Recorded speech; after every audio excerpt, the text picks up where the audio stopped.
Good afternoon, one and all. I must say that I am very much delighted to be here this afternoon to address you people in this very wonderful gathering. And thanks very much for the invitation, my friend.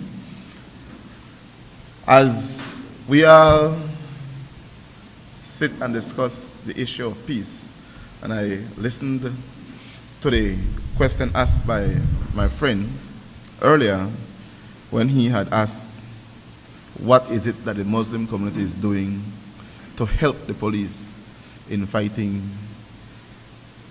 crimes, and particularly juvenile crime in Belize? We would know that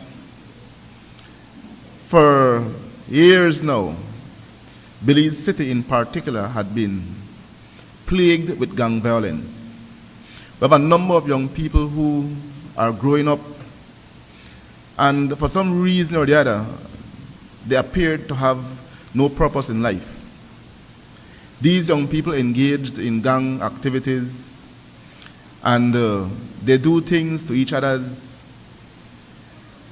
that some of us would never imagine, or some of us would never think to do to others. But when we look at our younger generation that is growing up today, I must say that they are very vicious. And we have to ask the question, why is this? They're actually growing up in the same beliefs that some of us grew up in. Why was our generation different than the generation growing up today? Is there some slacking up where parenting is concerned, or is it something else? When we look at the whole issue, different people have different theories. Some may sit and blame the government. Some may sit and blame the police. Some may sit and blame the parents. Some may sit and blame the society. At the end of the day, I think that all four have something to do with it. And it's something we cannot run away from. But I listened to the lady just before me, and she spoke of love. And love could be the remedy to our problems. I think that many of our young people are lacking of love at home, love and affection. They need someone who they can look up to, someone who will love them, someone who will care for them. And oftentimes when you look in the household, it's a single mother, and she have no job. She loved to gamble. She loved to drink. She loved to hang on the street. So what happened to the child at home? The child is left at home to care for himself. Then a gang member comes along, grab the child, give the child $1, buy her food for her, tell her for go buy weed, and the child begin to gravitate towards that gang member, because what the parent at home is not doing for the child, here comes a stranger who is doing these things for the child, and the child regards these things as the stranger loving him or her. So they go down that path. But could it be that some of us as parents raise our children in an abusive way as well?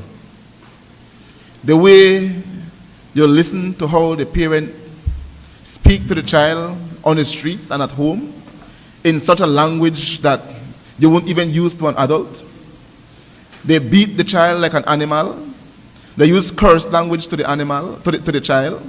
They tell the child will grow up to be this monster or that monster. So you know what? Learned behavior. If I am growing up and all my youthful years to tell me I'll be a gangster, I'll be a drug dealer, then I'll eventually grow up to be one. Why don't we want to discipline our children instead of lashing the child and say, oh, you'll be a gangster, you'll be a weed smoker, you little animal, or you little, tell them something nice. Or you little pediatrician, you little doctor, you little police, you know? Tell them something positive, man. Don't tell them something negative that eventually they'll want to grow up to be. But when we discuss the issue of fighting crime or eradicating crime from our society, it is not a one approach that will solve the problem. There must be a multi-dimensional approach to the situation. And I must say that the Muslim community had been very helpful to the police in previous occasions, and they have pledged their continued support to the police in fighting crimes. Now, some of the things that we are doing to be able to address the issue of crime in Belize City, particularly South Side, is to focus more on the younger generation, because the truth be told, the older folks who are out there giving trouble, I think they have sentenced themselves to death. And you know, when you're sentenced to death, your life can still be spared, right? But sometimes you will get the death penalty still. So what we're doing with the older folks is to see how we can spare them the death penalty by taking them off death row, by working with them. Try to see how we can intervene with them to be able to show them that, you know what, life is more than engaging in violent activities. When you have an enemy, that is one enemy. When you decide to take out your one enemy might have 10, 12 friends who will want to avenge his death for him. So, when you think that eradicating your one enemy, you solve your problem, you have made your problems 12 times worse, because the other 12 friends will come after you. Then you also have to worry about the police. These are things that we try to instill in the older folks, to let them understand that to go down that deadly path of wanting to eradicate each other's, using violence to solve their problem, is not the correct approach. As it relates to the young people, the younger generation, just today we commenced a mentorship program. We have partnered with UWI, with University of Belize, as well as the Department of Youth Services. And this program is geared at targeting those young persons who are in school and have demonstrated that propensity for violence, those who the parents have at home and is so unruly they cannot control, and those who we recognize are from vulnerable neighborhoods who are more likely to be the next gang member. And I will say that all the leaders of the notorious gangs in Belize City have put their children in that program. And you know why? They do not want their kids to grow up to be like them.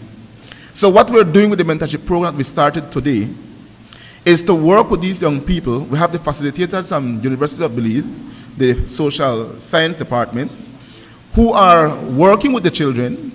Then we have the Department of Youth Services, or Department of Human Services, who will also be looking at the home to see if the home where these kids are growing up in is conducive to them being there, and they will see what they can do as well to assist them. The department will also see how they can assist those children who are of school age, who cannot go to school because of financial constraints, and they will take up the tab to pay the school fees for these children. So this is a way to start.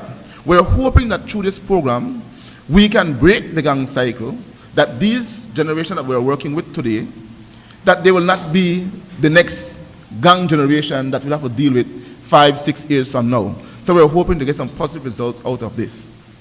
Now, some say that one of the issues that affects these young people is employment. And that is true. We have done a lot of interventions with them.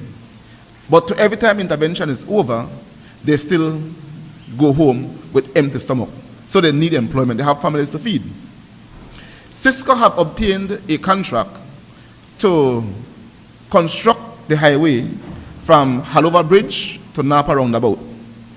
I am in dialogue with Cisco. He have agreed that we'll use the same young people who are engaged in gang activities to do the road works. That is a 2 years project. So for the next 2 years, we'll have employment for them.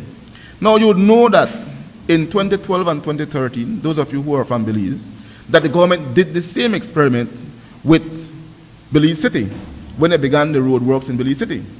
But I think that the mistake that was done then was that the government had these young men working in their own group. So you have George Street over there, you have Taylor's Alley over there, you have Mayflower over there, you have Sapal Street over there, you have Jane Usher over there. Now, if you want to break gang cycle, you cannot have people remaining in their own group. You have to break up the group. So what we'll be doing this time, there will be no separation of no groups. They will work together. So there will be a mixture of all the gangs working together. That way they will learn to depend on each other's. They will learn to have trust in each other's. And I will tell you, for the first week or two, there will be some degree of hostility. But we'll ensure that we have police on site to be able to diffuse any situation that might develop. And I am sure that after week 3, week 4, they'll be smoking weed together, right? Because they'll begin to learn to trust each other's. And one of the reasons why they're so vicious right now is the issue of trust. They have not learned to trust each other's. So if they can work together for a 2 years period, doing road works, trust me, they will learn to trust each other's. You know, it takes a woman a very long time to trust a man. And I'm sure that in 2 years' time, a woman do get to trust a man. So if a woman can trust a man in 2 years, a man can trust a man in 2 years. Right? So we're hoping that that too will assist. Now, what we'll be doing as a part of this program as well is that in the morning before they commence working, we'll have a session of spirituality with them. And once a week, we'll have an intervention session with them, during which we'll be teaching them about conflict resolution, anger management, civic pride, and counseling and different things. So we're seeing how we can also work with the older folks while we mentor the younger ones. And we believe that this will work. We're very optimistic that it will work. But at the end of the day, no matter what we do, we cannot totally eradicate crime. But what we can do is to put mechanisms in place to be able to mitigate the occurrences of crime. And we're hoping that what we have planned will work. We're also looking at a camera system. We're asking the business community to donate some cameras to us, those high-tech street surveillance cameras with night and day vision capabilities. And we'll be putting these cameras in all the hotspots in Belize City. And that will serve as a deterrent to crime, because if they know the camera is watching them, they're not going to commit crime. And where the crime do occur, one of the things we have in Belize that people are so afraid to come forward to be witness, to go to court and testify. We'll be able to use the video footage from these cameras as a part of our investigative tools and arrest people and use it in court to prosecute and to convict them. So that again is another thing that we're doing to help to alleviate the crime problem. Gentlemen, ladies, it is not an easy task. It's a tough one. But it is one that we must continue to push. We cannot give up.